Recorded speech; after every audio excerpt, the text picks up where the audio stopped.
Innal qalba la yasda' kama yasda'ul hadid. Sesungguhnya hati ini boleh berkarat seperti karatnya besi. Wajila'uha, penawar yang membersihkan kekaratan di dalam hati adalah Al-Quranul Karim. Orang yang tidak membaca Al-Quran selama 3 hari akan menjadi keras hatinya.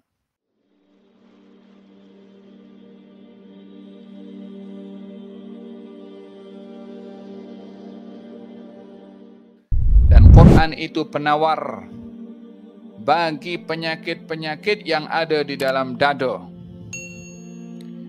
Dan penyakit ini ada 2, penyakit badan dan penyakit hati. Penyakit badan macam-macam lah. Seperti kita semua sedia maklum, penyakit hati yang paling teruk adalah syirik kepada Allah. Penyakit hati kufur kepada Allah, berkeyakinan dengan adanya Tuhan selain Allah Subhanahu wa taala. Termasuk penyakit hati juga sombong, takabur, hasad, dengki, riya. Kesemua itu bahagian daripada penyakit-penyakit hati. Al-Quran ini mempunyai 2 fungsi. Menjadi penawar kepada penyakit hati, itu yang paling utama, dan juga menjadi penawar kepada penyakit badan. Kalau kita melihat di dalam Al-Quranul Karim, ketika dibaca Al-Quran oleh Sayyidina Umar bin Khattab radhiyallahu anhu pada saat beliau itu datang ke rumah saudara perempuannya, lalu mendengar ada orang yang mengajar adik perempuannya Al-Quranul Karim. Lalu Sayyidina Umar mengetuk pintu dengan kuatnya karena mendengarkan adiknya sudah memeluk agama Islam. Lalu setelah diketahui oleh Sayyidina Umar dan dipastikan dan adiknya pada akhirnya mengaku, lalu Sayyidina Umar marah dan memukul kepada adik perempuannya sambil meminta bacaan Quran yang tertulis pada kulit binatang untuk dibaca oleh Sayyidina Umar dan ingin tahu. Maka setelah dibaca oleh Sayyidina Umar bin Khattab radhiyallahu anhu wa ardhah, beliau tersentuh dengan bacaan Al-Quranul Karim dan bertukar niat daripada keluar daripada rumahnya ingin membunuh kepada Rasulullah, kembali kepada Rasulullah sudah dengan tujuan untuk beriman kepada beliau.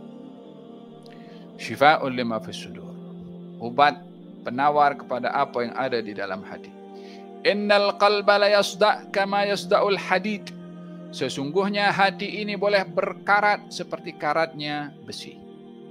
Wajila'uha, penawar yang membersihkan kekaratan di dalam hati adalah Al-Quranul Karim. Orang yang tidak membaca Al-Quran selama 3 hari akan menjadi keras hatinya. Faham tak? Oleh sebab yang demikian, kenapa kita melihat ramai orang kalau berada dalam keadaan masalah, tindakannya kadang-kadang di luar kawalan. Ada yang sampai kepada stres sampai melampau, atau kepada peringkat yang mentuhmah yang bukan kepada Allah Ta'ala. Kemudian ada yang sampai bunuh diri karena tak tahan dengan apa yang dirasa oleh hati dan jiwanya. Kesemua itu berpunca daripada hati yang tidak dirawat dengan Al-Quranul Karim. Terlalu tebal karatnya hati sehingga suara iman di dalam tak terdengar. Disebabkan oleh kerana hilangnya kesan Al-Quran di dalam dada.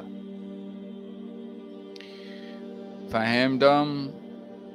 Walihada di dalam Al-Quranul Karim bila dibaca kepada baginda Rasulullah SAW, maka disikapinya dengan menangis karena tersentuh hati dan juga perasaannya berkenaan dengan apa yang Allah ceritakan di dalam Al-Quran Al-Karim.